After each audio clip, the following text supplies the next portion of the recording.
everyone. Welcome to Open Mind Night, a show that talks about everything mental health and mental illness related. I am your host, Robin Tamanaha, licensed marriage and family therapist.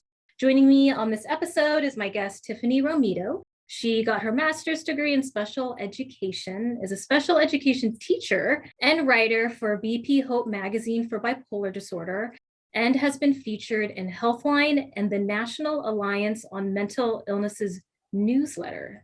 And she's also a mom of 4 boys. Hi, Tiffany. Hi. Hi, how are you? It's good. I'm good. Good. Thanks. But happy to be here. Yeah, thanks for doing this. I'm very excited. I've been following you on Instagram for some time, so I got like super excited when you said you'd be on the podcast since I'm like a fan. So For sure. Yeah. Yeah, for sure. So I have a lot of questions and like about different topics, but for the listeners, I'd be curious to see if you'd be interested in sharing maybe some of your journey and like some of like your personal story. Yeah. So I was diagnosed bipolar twice, not just once. So the first time was in 2013. I was in my 20s and I had a really bad opiate problem. So I was undiagnosed at the time. So I was having symptoms. And just to kind of thinking I could calm them down, I turned to drugs and I ended up liking them. So first rehab stay, the psychiatrist was like, "You have bipolar 1." And I was like, no, I don't.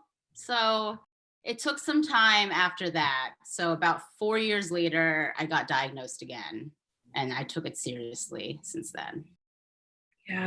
Yeah. What, was there something that had helped? Like, because it's a lot, right? I think diagnoses in general, and that's like kind of like a lot to take in. So like, what was it like for you to like hear that, like hear the diagnosis?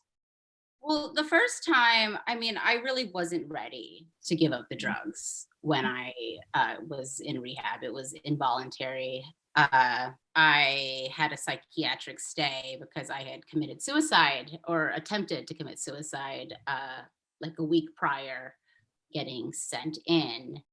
And there was just so many emotions going in my head that I immediately was defensive. And I was like, "You must be bipolar, not me." So I didn't take it seriously and I ended up relapsing probably a week after I got sent home. But then I moved to Seattle and that definitely helped because I did not take any medicine for 4 years. I just remained bipolar and unmedicated, off the opiates when I moved to Seattle. So for me, change is always nice in the beginning. So that helped kind of quell the symptoms a little bit, but they always come back no matter where you are.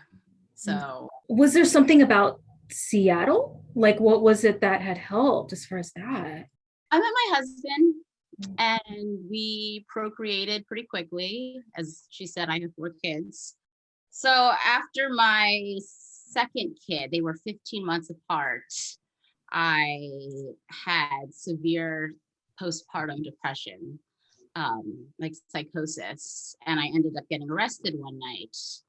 And I was sent to a hospital, and there they gave me the bipolar 1 diagnosis again.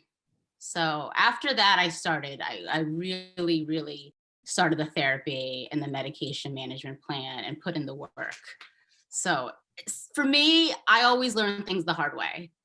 I have to hit rock bottom to kind of make myself better. Thanks for sharing that. It sounds like you've been through a lot, and all of those things sound just stressful on its own, and then now to where you are, I think like you're quite successful. And like, like I mentioned, like I follow you on Instagram, like, wow, like she puts out like really good content. And then I've, seen some of your stuff on like I love BP Hope magazine, by the way. I've been like reading that for years and I think it's so cool. And so now, you've become writing for you, like how did that happen, like going from writing and then also writing about topics that you have like experiences in. So during the pandemic, I was bored, like most of us were. So I started a blog.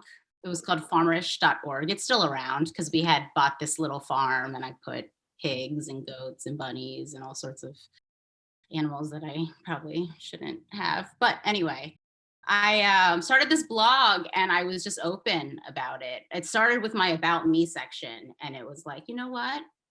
I have bipolar disorder. I'm going to add this in there.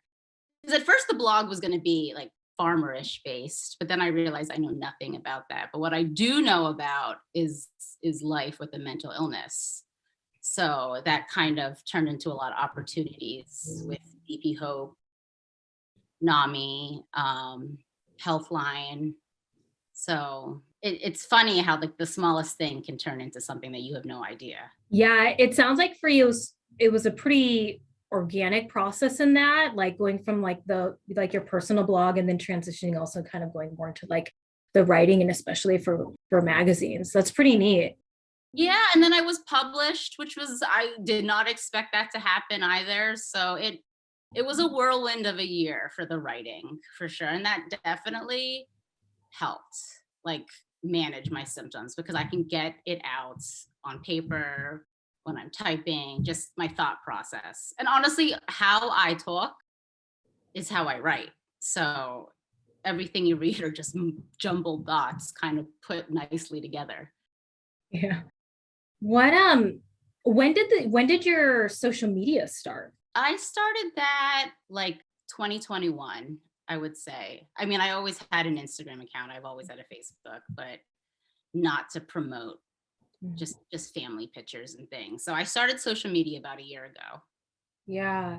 What's that what's that experience been like for you with like your social media, like Instagram? So I want to say the best thing that I found, I meet people like you. I get to have opportunities like this. The community that I've built through my followers and the people that I follow, I honestly, it's funny when they say that strangers support you more than the people that you ever know sometimes will. And I've never met some of these people, obviously, and they're always in my corner, checking in, making sure I'm okay. So that is like the best thing that I found with social media. There's also obviously drawbacks, but Yeah. So out of curiosity, I like, since you do have your Instagram, and also having personal experience like with bipolar disorder, how do those two things go together? Like I think there's definitely positives in like a lot of ways when it comes to social media, like especially during this pandemic, right? That was so helpful in many ways and feeling connected. And I think there's also like when the information's accurate, it can be like really helpful to like learn more information, right, about what someone may be experiencing. What are your thoughts on like social media and like even social media as it relates to like mental illness or bipolar disorder? the wealth of information that you can find if you follow the right people is outstanding. There's things that I've learned even living with the illness that I would not have known or realized that other people go through. But also, there's people that paint a different picture of it. There's people that minimize mental illness, that think we're faking it. There's people that like to comment, why don't you just kill yourself then? Things like that. And the haters do come out. So you have to kind of have a thick skin, which living with the mental illness, I'm either like tough as nails or I'll cry at the first mean comment I get. So it can vary, but I've had more of a positive experience. Yeah. And even the kind of like the upkeep of social media and like content stuff too can be a lot, I think. Well, I find like in growing your social media, like content obviously is king, even in writing, but it's the engagement. That's where you get people that want to follow you, listen to you, read your stuff, click your links, whatever you have doing on going on social media. So the engagement is what I spend a lot of my time with, talking to people. But that also brings distractions. It triggers my bipolar. It's not always great for mania. So again, there has to be boundaries. Yeah. How do you how do you navigate that? So I just have my phone on me all the time, honestly. Okay, I'm like, okay. So I really have to be mindful. Like if I'm with my kids, I have to turn my phone like not off because that's just too much. I'll just turn it on silent so that I don't hear those notifications. Or I just turn it off completely because like the sound off because I will continue to go back to it.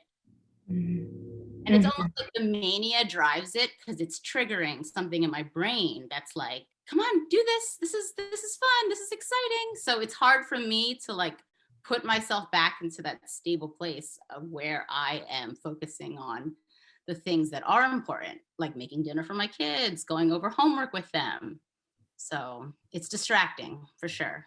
Yeah, it sounds like having to set like kind of limits and boundaries that work for you. Because you're right, like in general, like social media, it's very alluring, and it can be fun, get that instant dopamine a little, and all those likes and then if you're creating content, we think like kind of maybe some goal directed activity or something where you're like, oh yeah, I want to do this, like getting really, really excited. And sometimes that can kind of Yeah. get kind of tricky. Yeah, it's hard. Like any something you're passionate about, it becomes tricky to prioritize, but also prioritize other things and not become obsessed with it, I suppose. But social media is addicting with for everyone, whether or not I think you are promoting yourself or you just going on as just an observer. Yeah. And also even like when I think of social media, sometimes I think of like sleep, like too, like if you're up, up looking at things or you hear the dings or you have ideas, maybe even I've experienced that as well. I'm like, oh, that sounds like a great idea, and you're kind of like up. You get really excited. Was there anything I didn't ask about the social media and like that you want to like you feel it would be helpful for like the listeners or viewers to know? So one topic that I feel like that doesn't really get brought up a lot with bipolar, and it's an uncomfortable topic, I think people don't like to discuss it, is hypersexuality. And it's a real thing with mania. And I definitely think my one takeaway is social media can trigger that hypersexuality for sure. So you have to be careful. Yeah, what does that look like? Like how so?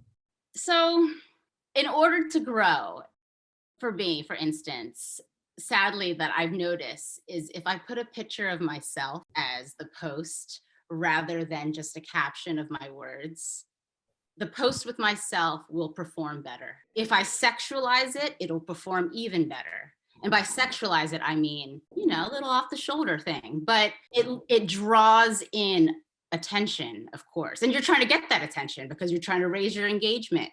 But that also triggers, at least in my experience, this over sensualization, hypersexuality within myself. So boundaries are very important. Yeah. What have you found helpful for that?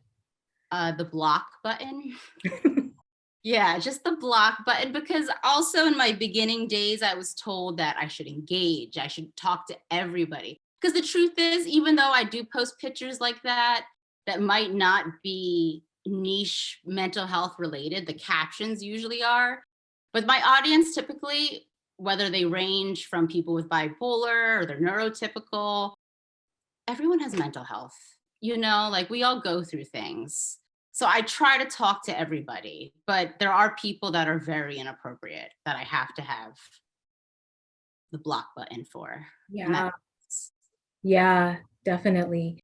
Even what you said about like that in the beginning kind of needing to respond to everybody even like that's a lot that's a lot to manage. I That know. that expectation even, But like the way my mania works, it is they're just firing. So I enjoy it's this constant ping ping ping ping ping. So I will rapidly fire conversations back with people. And then slowly it can turn inappropriate. So that's when I have to like rein myself back in and put them in their place. Yeah. Yeah. That's hard to go through and to get those comments too. When you put yourself out there, like it does, like I said, put in a lot of opportunities for not just haters, but admirers that don't have their own boundaries, and it's obviously inappropriate, but at the same time, people go through things too. So I can't judge how other people act. Yeah.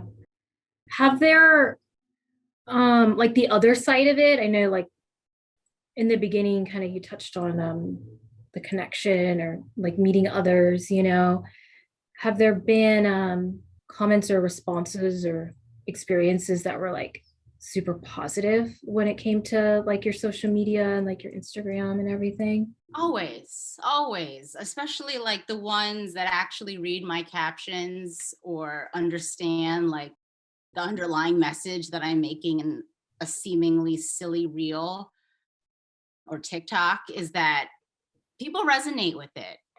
So I try to make it as relatable as possible. And just hearing that, like, it helps that someone else goes through this. And the thing is, I don't offer many tips. Like, I know how to take my meds, I know exercise and eating well helps, therapy, but all I really do is just share that I'm just like you. It probably even helps people feel like seen in a way. Like there's different ways of feeling seen, and like sometimes it's like knowing that there's somebody else out there that maybe has those same thoughts that you had or is experiencing the same thing, and I think for different diagnoses and especially ones like, that are super, I don't like it, but that it's like very stigmatized, like bipolar disorder, people can feel very alone or have misconceptions and stuff about what it looks like, but like you said, like just like so I would think too it also is super helpful for others to just like see a profile and see posts of someone else who's like has the same experience or something similar. Yeah, and like I'm a mother, I'm a teacher, I'm a friend, I'm a daughter. There's so many other things that I think can be relatable, Mhm. but I also happen, Yeah. yeah, to have a mental illness. Yeah, and then it encompasses all those things, right? It's not just like one identity, it's just like a part of you, but it's not everything, right? No, And the only thing. yeah. Was there anything I didn't ask about that you wanted to bring up? So you obviously are a therapist. What is your number one piece of advice, would you say, when it comes to, I guess, hypersexuality and bipolar disorder? When that urge just pops up. Hmm. I think, like a typical therapist, I'm probably going to say a really long answer. So brace yourself. So when it comes to hypersexuality, I think I like that you brought up that it can look different, right? Like I think people may think, oh, it's like sex, but it's actually like it could be flirtatious, like showing a little bit more shoulder, like you had mentioned, like kind of knowing what yours are and actually like how it manifests for you. And knowing that awareness helps to then start to catch it when it's happening. Because usually it's just like you're kind of going, right? Feels great. Let's just, keep going. But knowing like your unique manifestations of it, that's like step one. The environments where it shows up, maybe in this case, social media, dating app, whatever, whatever it looks like. I think there's so much in just knowing yourself and knowing what the red flags are and when they show up. And I think if that is done, and this isn't just for hypersexuality, it could be for like any symptom, even that in itself, I think is like huge and is super helpful. Does that kind of make sense? Self-awareness. Yeah. Always. Yeah. Yes. Awareness. No, Yeah.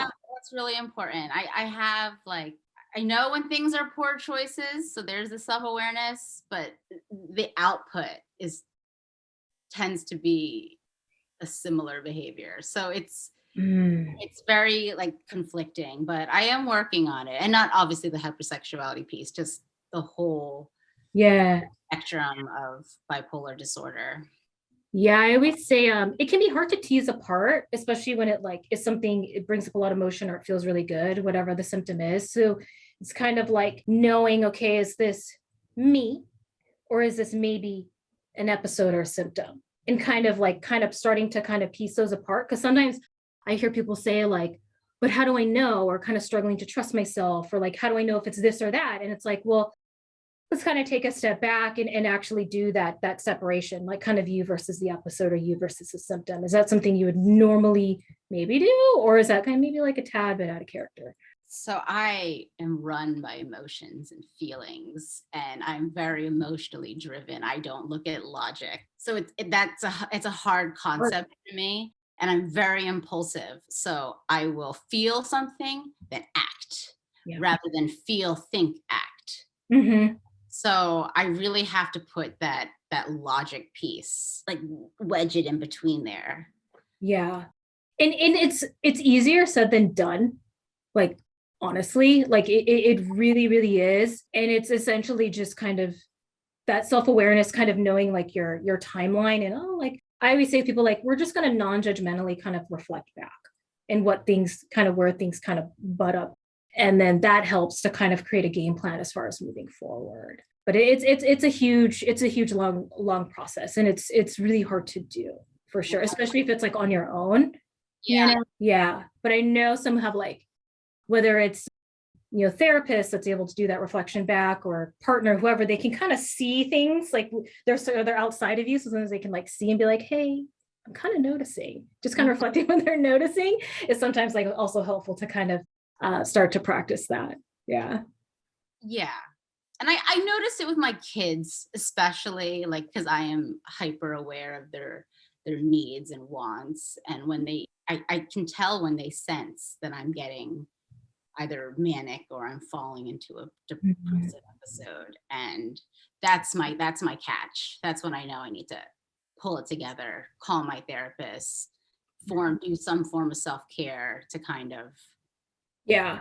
just combat that episode. Yeah. And also, I think being kind to yourself, because no one's perfect. Things are going to happen, slips are going to happen, and that's quite natural, and that's okay too. So there's kind of those, ups and downs, but also when it comes to just managing things or regulating things, like it's going to look the same, right? Because we're human and like not perfect. So perfection would be super hard to do. Yeah. Sometimes people get like really down on themselves, like, oh gosh, again. And it's like, well, it's okay. Like moving forward, I'm exactly that way. I beat myself up and I feel guilty about it, and then it's like a cycle. So Mm, it's something that I just have to break free of, but it's a work in progress. yeah, yeah, it's hard. It's hard. Um, Before we wrap up, for the listeners, where I know we mentioned like social media and you're doing like your writing, where can the listeners or viewers go if they want to like find out more about you or read more of your stuff? So my links are on my Instagram, which my handle is my name, Tiffany Romito. I also have that blog, farmerish.org. And even if you just Google Tiffany Romito, my work will show up. So I have a new article for BP Hope coming out next month, and it is the effects of social media and bipolar. So I am excited to see what the response is because I was happy to write about it. That's really cool. Cool. So what I'm going to do is I'll put all those things that you mentioned, I'll put it in the show notes for this episode. And then also in like the YouTube channel and everything. That way everyone can just kind of easily click on it and go find you and read all your things. So Awesome, Robin. Thank you. This is fun. This is my first podcast. So oh, yay. Thanks for doing this. It was a pleasure having you on. It was super fun. I always love yeah, it was fun. people I follow. I'm like, yay. it. All right. Well, take care. All right.